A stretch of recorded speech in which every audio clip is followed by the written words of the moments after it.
بسم اللہ الرحمن الرحیم۔ السلام علیکم۔ بہت سے لوگ یہ جاننا چاہ رہے ہیں کیا دبئی نے انشورنس بھی ختم کر دی ہے۔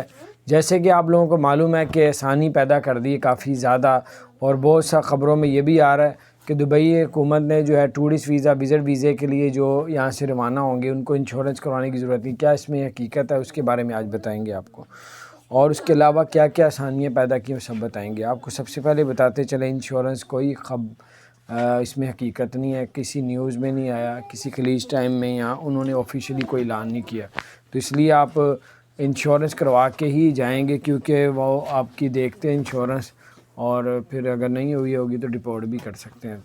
اس کے علاوہ اگر اللہ نہ کرے کوئی اونچ نیچ ہو جائے تو انشورنس بڑا کام آتی ہے دبئی کے اندر، کیونکہ علاج وہاں پہ مہنگا ہے، آپ کے انشورنس پہ سارا خرچہ کرتی ہے۔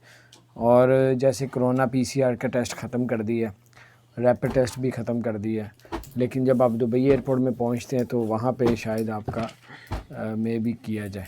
تو بہرحال جنہوں نے ویکسین کی 2 ڈوز لگائی ہوئی ہیں ان کو PCR ٹیسٹ کروانے کی ضرورت نہیں، نہ ہی ریپڈ ٹیسٹ کروانے کی ضرورت ہے۔